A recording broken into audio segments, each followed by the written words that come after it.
These two brown guys love basketball. Brown guys love basketball.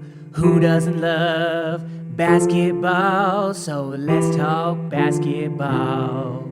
I said, let's talk basketball.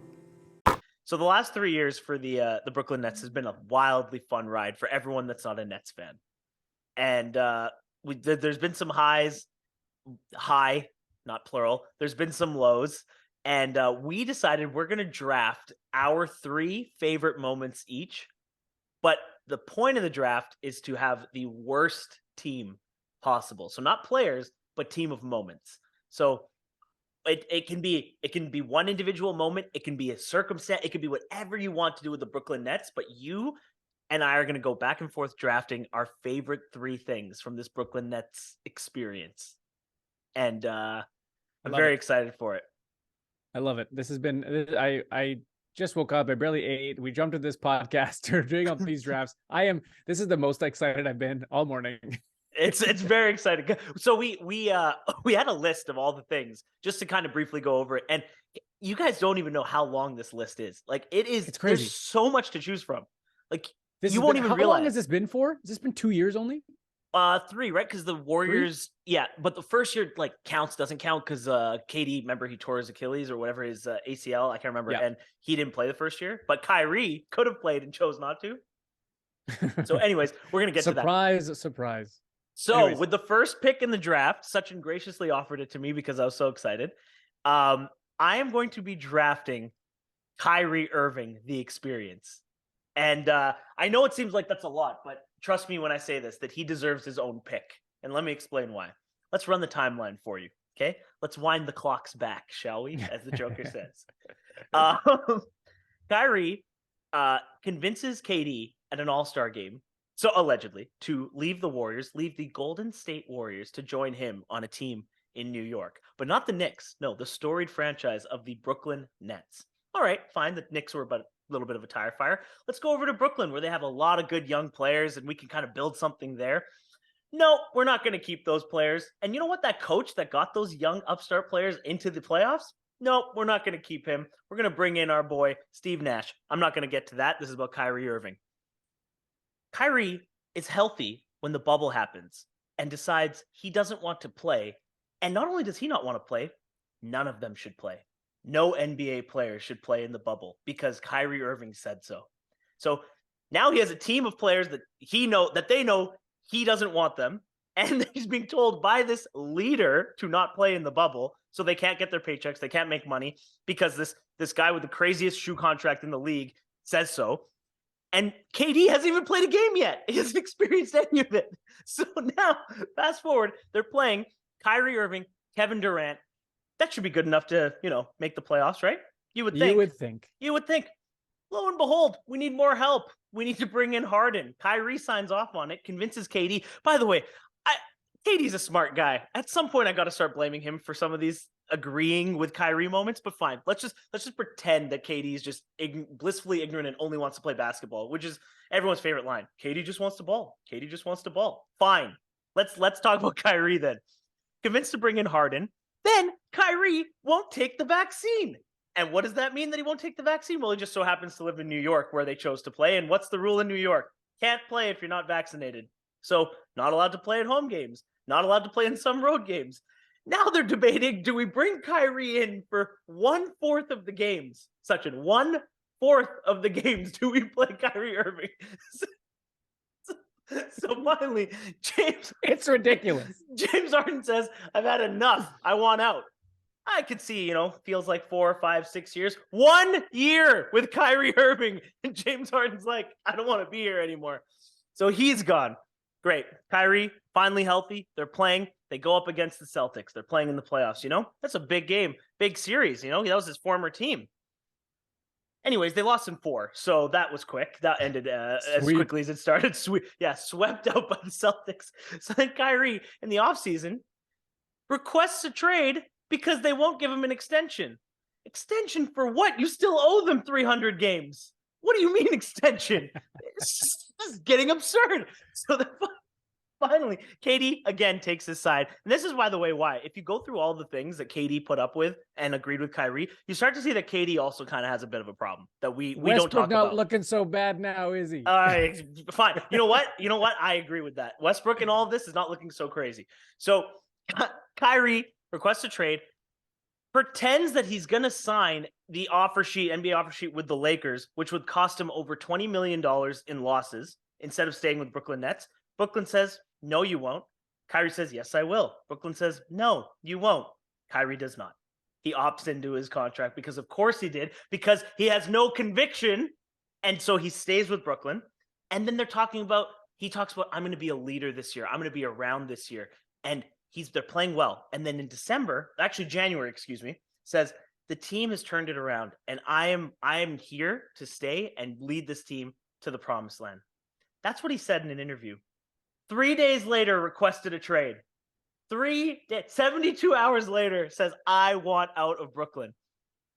Ladies and gentlemen, that is the Kyrie Irving experience to a T. I'm sure I missed so many things that we're going to talk about in our draft, but that is the by far and away number one pick in the Brooklyn Nets draft.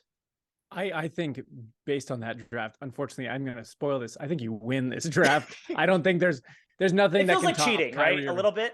But there's no other number one pick than Kyrie Irving and his, like, we're not even talking about Boston. This is specifically for Brooklyn, but like he goes to teams and just burns them to the ground based on his, like, you can whatever have alternate beliefs, whatever, just go quietly do that wherever, but you're actively like causing so much ruckus everywhere because of your alternate beliefs. And the one thing, your job that you are, paid to do, you still have to do because you're getting paid to do it. It's not like some freewheeling, like you're getting paid to do this job. Yeah. You have to do it. At the end of the day, that's what you are getting paid all this money for, and have this voice that you want to announce all this random crap about. Do you, like, you know what I mean? At the end of the day, these people are paying you so much money to watch you, to have you play for their team, endorse you, all this stuff. Dude, like, it's endless with that guy. I could not, watching this has been insane. You couldn't storyboard this because nobody would believe it.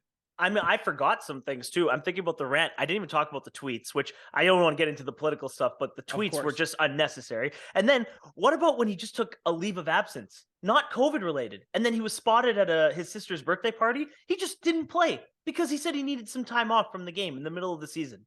And it's like, where does it end? Time off, bro. You've had time off, man. You've been taking time off. That's literally Kyrie Irving's. You know how they have nicknames on the back of jerseys? They used to do that. LeBron had the King. His should be time off. Like, literally, that should be on the back of his jersey. So frustrating. Just it was so annoying for any fan base to have to deal with that. You know what? Like, the thing is like, people have their beliefs, people have their things. At the end of the day, people are paying to watch you play basketball. If I'm just putting it down to the base level, right? Yeah. I don't believe in anything you believe in. I don't like anything that you've said or whatever the case may be. At the end of the day, the reason why you're still like doing all this is because people want to watch you play ball. Just play ball while you're doing all this other random stuff. If you want to be a complete whatever, as he's going to be, because you obviously can't stop this man from trying to burn down the house. And that's the problem. People think on the other side there, oh, you don't want to tell Kyrie to shut up and dribble because you don't want to tell LeBron that. None of us are saying shut up. We're just saying, can you also dribble? You know what I mean? Like, can you also play basketball while you do all these dribble things? Yeah, that's also dribble. That's all we're asking. Please also do the thing that we're paying you to do. It's just so outrageous. It's been insane to watch. Outrageous is the right word. Like, just so. What a tire fire. God, I have this list of notes and I got so into it that I'm looking at, I forgot things on, and and I feel like I said so much, I don't even want to go further. Number one pick, Kyrie, go ahead, take the floor. What's your number one pick? Mine is going to be, if we're talking about players and the issues in Brooklyn, is James Harden.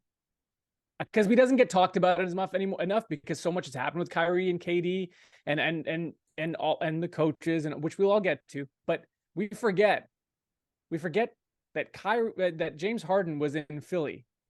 He stopped playing in Houston. Oh, in Houston. Yeah. He stopped playing in Houston.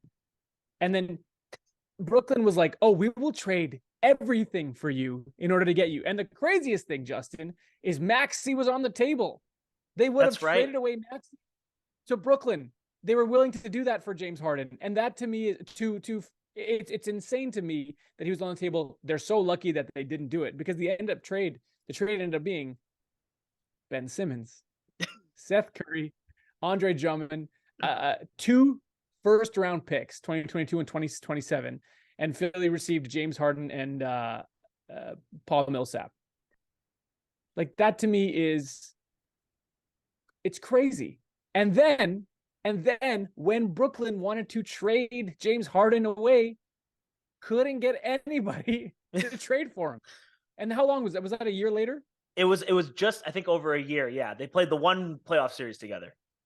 100%. And how many games did he play? Like, what was his time like in Brooklyn? He missed some games, and the amount of games I think the three of them played together was under 80 total. Oh, it's like nuts. It was less, it's nuts that they came together. It was this huge new big three.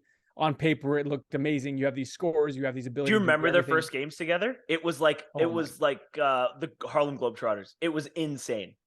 Because you know what? On paper, that long ago, when you say all these three guys, you think that's a championship. Yeah, it seems like a wrap. You know what I mean? Yeah, totally.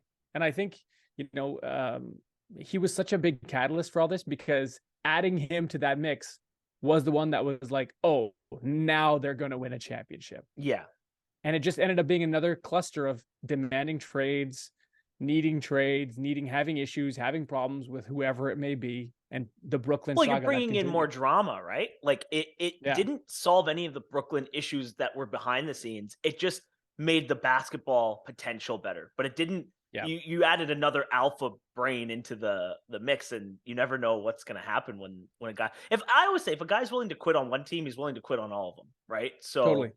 Yeah, I agree with you. He does skate under the radar because he it's kind of funny. It's like a chapter in the novel of the Brooklyn Nets. Like it's like, you know what I mean? Like there's James Harden in here, but we don't talk about it as much. But you're right. Like if Harden stayed healthy and that kind of carries me into my my number 2 pick in the draft is a couple things happened. One was Harden getting hurt. If you remember, he was like a shell of himself in that series against the Bucks.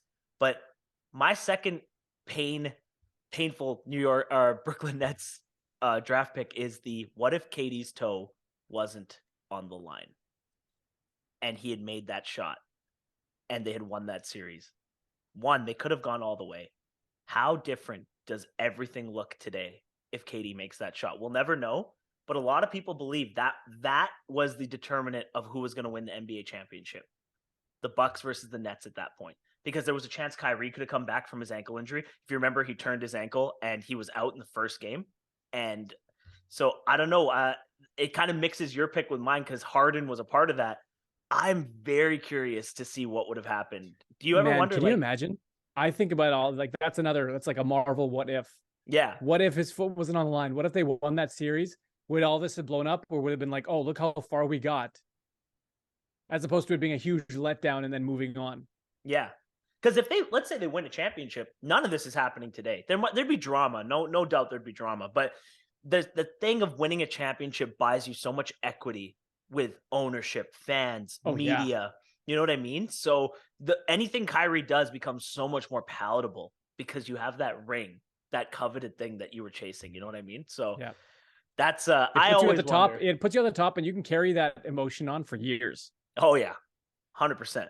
I mean, even in huge. Cleveland, Kyrie, like that last year in Cleveland that he was there, he was not hanging out with the team. He was not participating in team exercises. He was literally showing up to games and then putting in his headphones and leaving. But they won a chip, so you put up with it. LeBron even said, he's like, you can't. It's a talent. You can't get rid of it, right? And I don't know, man. I really do wonder. James Harden, Kyrie Irving, KD, they win that championship. We might be seeing a totally different world. Flip side is a lot of people will say eventually it's like the cream rises to the top, but for the bad as well, like no matter what. Or would Kyrie just get louder because now he won a championship again and he would get louder about all this stuff that he's doing and talking about and then just cause even more of a tire fire and we'd still be in the same position. Yeah. Do you think Brooklyn was fun to watch with the three of them? Oh yeah, it was just entertaining. I had Yeah. fun watching them. That's fun basketball. You know what? I really enjoy watching KD play with a lot of people. Yeah. Especially with ball handlers, because he just watching him off ball, watching him set up, watching the way he scores and when he decides to is very fun. And He watching scores in a Harden and beautiful Kyrie trying way, to figure, right? yeah, watching him play basketball is beautiful. Yeah. But watching Harden and Kyrie trying to meld and mesh together was also very fun in that, because there's so many little games that you can watch while the game's happening, and little adjustments that are happening from the Yeah. first to the fourth quarter every time they play. It was very cool. I think it was fun to watch too. I think that was the only team in NBA history that I've watched at an age where I can actually understand what's going on, that I truly believed could outscore their problems, because they were a defensive nightmare. Like, they were actually Totally. they were awful defensively, but they were also just so talented at scoring the basketball and distribution that I think that's the only time I can legitimately say, like, even Golden State could, but they weren't a defensive nightmare. You know what I mean? So Yeah. I didn't ever Yeah. have to. And that's a But great segue into my number 2 pick. The Oh. person that they probably thought with all that scoring could coach them into being a scoring juggernaut and maybe yeah. not have to play defense is Steve Nash. Yeah. You know what? And I feel for Steve Nash. Who wouldn't take this job, right? You're trying to be a head coach in the league. You're going through teams. You go to this meeting with Brooklyn, who have Kevin Durant, Kyrie Irving, James Harden, these guys that can shoot, play, they can score the ball from anywhere on the court. And you're like, oh, that's how I used to play, and set people up to do that and only score. We created this, the way the league is played for the most part. That was us. Yeah. He seems like the great coach for it, but he ends up being this huge scapegoat for all the other situations and problems that they have. There were so many injuries. There were so many issues. There was so much stuff going on that had nothing to do with Steve Nash. And the players eventually didn't want to play for him for whatever reason. We won't know all that stuff behind the scenes. And at the beginning of the season, KD says, I'm gone, or Steve Nash is gone. And that was already the writing on the wall. 100%. You know that Steve Nash had maybe like a month until he was gone. And it was less than that. It was like, what, 7 games? It was quick into the season. I remember we did a podcast, the emergency, Steve Nash, the emergency, Yeah. Out of respect for our Canadian brother. 100%. They did him dirty. The Steve Nash saga, I think they did him real dirty. I think I think a lot of times they have a scapegoat that they can use. And now that we've seen it's not Steve Nash. Yeah. He wasn't the problem. Granted, they're playing a little better now, but well, we'll see now. I don't know where they're going now. Definitely going to see Brooklyn. Yeah. Yeah. Hey, well, Cam Thomas, that's a star. Yeah, out of nowhere. Hey, Justin, speaking of my it was brother, 12:01. Paul picked him up. Paul got him. It was 12:01. So annoyed. And I bid for him, and it was like, oh, you can't. It's past the time, and I would have gotten him. Yeah. I have actually never been so mad, because Steph's down now and he's on my team, and Cam Thomas would have replaced him. Anyways, I'm playing against Paul this week. Let's just say the older brother is beating the younger brother handily. So, okay, I agree with everything you just said about the Steve Nash thing, but can I point out one thing that makes it even worse? Is most head coaches, they're looking for that next job. What a great job to have is, get KD, Kyrie. But what if you're not a head coach? What if you're just living your best life and you get sought out by Kevin Durant to come coach because he wants you? And then that's the experience you get.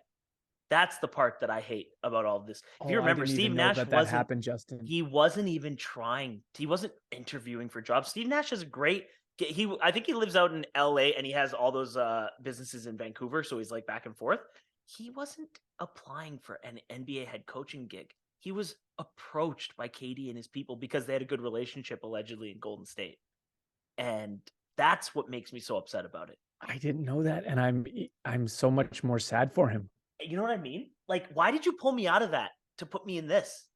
Yeah, and it's just I was fine. Everything was fine. Yeah, like I wasn't looking for this. You know what I mean? Yeah. Like, man. Anyways, that's crazy. I agree with your pick. Much love for Steve Nash. Yeah, same here. So the third one for me, this one is what I think is the straw that broke the camel's back, in a sense, that finally kind of put this to where it's ended up going. And that was KD's first trade request in the summer. So we knew the drama, but there was always wondering what's going to happen. What are they going to do? How are they going to fix this? But when KD put in that first trade request, I think the clock started to tick. We didn't know when the bomb was going to go off, but we know when a player asks for a trade request in the NBA, what happens, Sachin? They get traded. We don't know when, but they always They get their will. way. Yeah. They'll always get their way. It's crazy. I mean, Harden got his It's way like this twice. thing that looms over the team afterwards, and I think Yeah. the owners are like, it's sitting there. And what has it ever been fixed? You know, truthfully. I mean, honestly, I can't think of an instance. I'm sure there is instances, but nothing like with superstars. When they want out, they get out. So when he put in his trade request, I think the Brooklyn Nets fans kind of deluded themselves into thinking that this could be solved. And I think every fan base does that. I'm sure I do it too with my teams. I think that was the beginning of the end. And what ended up happening was they said they were going to resolve their differences, but look what happened during the season. They had the Kyrie drama, then they started playing well. Then Kyrie requested a trade. And as soon as Kyrie requested a trade, we knew that KD's not going to, like, why would he want to hang around for all of this? You know what I mean? So Yeah. I think if I'm a Brooklyn fan, that would probably be retrospectively the moment I knew that this was all coming undone. And so that to me is like the final painful nail in the coffin. The trade is the finality of it, but that moment I think is where you lost everything you thought you had gained. Yeah, that was a huge moment because it showed us that there were so many more problems in Brooklyn, even more than we thought. Yeah. We thought, okay, maybe they need a coaching change. Maybe they got to figure out some chemistry. Maybe things are happening. You know, Ben Simmons is showing up. Maybe Ben Simmons will be great. I can't believe that he's not even a part of this. So much has happened that we're not talking about Ben Simmons, because that's not my last pick even, which is crazy. What's your last pick? So, you had last pick, so I don't know. You have a whole list. This is a little out there, but I always try to think, what's the thing that dropped the pebble in the water and started all the ripples, where they showed up and they're like, oh, we're winning this championship. We got this. We can do whatever we want. They can. What did you tell me that they said? They said that they could coach the team. Oh yeah, that's my favorite part is when they did a podcast together. Kyrie and KD said, we don't need a head coach. I mean, one day Nash could be the coach. One day Kyrie's like, I could be the coach. One day KD it was the most asinine thing. So when you believe, you just believe, right? And you are so confident, and you're like, oh, we got this team stacked. We have the league. But to me, there was this pebble that showed all that was happening, because the front office believed it, everybody believed it. Everybody loves DeAndre Jordan. All players love him. They want to play with him because they just love him. But he wasn't DeAndre Jordan anymore. And Jarrett Allen, this fantastic center, if you look at his stats, if you look at the way he plays, how hard he plays, he is a defensive juggernaut center that every team wants to play with. And they had him. And they were so confident that because they thought they were going to get DeAndre Jordan a championship probably and want to play with him on that championship team. He's Kyrie's friend. Trade Kyrie's friend. They trade Jarrett Allen, young, up-and-coming powerhouse center, for an aged DeAndre Jordan who showed us that he might not be DeAndre Jordan anymore. And to me, I was like, that might be the dumbest trade I've seen in a long time. And there was no rhyme or reason behind it besides overconfidence. It was like Anakin standing over Obi-Wan, right? And Obi-Wan has the higher ground, but he still tries standing to jump under over. Obi-Wan. Standing under Obi-Wan, 100%. You're right. Yeah. He's that's a really good point, because Jarrett Allen, at the time, people who, and you've been an advocate for Jarrett Allen for a while. At the time, people who liked Jarrett Allen really liked him, but we didn't know what he would be in terms of like this level. But in terms of asset in, asset out, you could not look at a more lopsided deal than asset in DeAndre Jordan. Like even back then, like 2 years ago, we still knew that he was better at that time, and he was still fantastic. Not even just in minutes. He's just a great center, and we knew he was only going to get better. You could see his bodybuilding every year he worked out. He's a fantastic center that every team should want to have. And to trade him was just hubris. No, it was 100%. I mean, they got so bad with it that DeAndre Jordan was playing minutes, and I remember they were talking about Nick Claxton and how they were not loving Nick Claxton because it was eating into Jordan's minutes. I'm like, why are we appeasing DeAndre Jordan? Like, I've never understood it. It's happened for so many teams. He was behind that like Dallas saga years ago where they locked him in a room to keep him on the Clippers. Like he agreed 100% he was going to Dallas, and then he's like, no, I'm not. I'm staying with the Clippers because they locked me in the house. Yeah, that was crazy. Is that tampering? Anyways, it's not tampering because it was their player, right? It's only tampering if Dallas locks him in the house.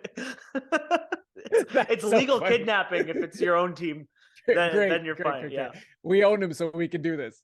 So okay, that Jarrett Allen one is crazy because it was one of the first things that happened. And you're right. At the time, though, we would all probably have been like, that seems like a dumb trade, but they're getting Katie and Kyrie, right?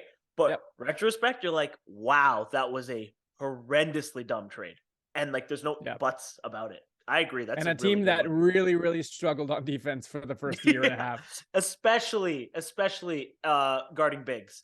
And you're in a conference with you're in a conference with Giannis and Embiid, two of the three best teams that you have to battle, and you just get rid of Jarrett Allen. It was hubris. And now look, they have to play against. Imagine having Jarrett Allen against Cleveland. You could play against Jarrett Allen, and you'd have someone to guard Jarrett Allen. Oh God, they really weren't thinking ahead. What a missed opportunity. So Justin. The list is crazy because there's so many things we didn't even touch on. The Ben Simmons one is also the reason I don't want to throw Ben Simmons in there is because he was like the last thing thrown into this mess. He's a mess on his own that we could do a whole episode. Also, nobody's really surprised by what's happening. It's not like a big really shock. Not. We all just hoped that he would. For some reason, there's this hope for Ben Simmons. Ben Simmons won't shoot? Like, no one said that when he got to Brooklyn. You know what I mean? Every offseason, we just watch him shoot those jumpers in practice, being like, oh, it'll be this year. And we get tricked every year. I love the Ben Simmons offseason. It's become like a tradition for me. I want to see more and more jump shots every offseason. Yeah, God, he looks so nice. Like, he's a lefty, and he doesn't shoot one. One. I've watched. It's so strange. So this I think was the most fun draft because the options were endless. You know what I mean? It wasn't a hard draft. You win. Yeah, I win with the Kyrie. Oh, that number one pick. I like the Jarrett Allen one. That's my favorite one because the hubris is the perfect word for it. That you're so good that you can get worse and it doesn't matter. You know what I mean? Like totally, 100%. So dumb. Yeah, and that was just like a player being like, "Get DeAndre." I think they said that they wouldn't sign unless they brought in DeAndre Jordan. There it is. Got it. So this is we just got the notification. This has definitely been our longest episode, but the most to talk about. So hey, it's a good one. If we're gonna have one, I loved it. So the next longest episode will be the LeBron episode. I'm not sure if Sachin will be there for that one, but that'll be just a quick hitter. You'll just go on a rant of how much you love LeBron, and then I'll exit. Yeah, Sachin's just gonna put up a poster of his face on his camera, and he's just gonna change every 10 minutes. He's gonna change the reaction, and that's about it. So this has been a lot of fun. I'm glad we got to do this, but I can't wait to see what the rest of the day has for trades. We didn't even get to Thomas Bryant. We didn't get. There's so many. Anyways, Gary Payton II. Let's go. I can't believe we interrupted the podcast for Gary Payton II. Hey. His father is a legend, and he is about to make he's going to be the turning point in the Golden State Warriors season. His father was the glove, and he is the mitten. Anyways, I love it. That's adorable. I liked it. All right, Sachin, hit us with your favorite line. Hey, Jess. Yeah, buddy. Play my theme song. These two brown guys love basketball. Brown guys love basketball. Who doesn't love basketball? So let's talk basketball. I said, let's talk basketball.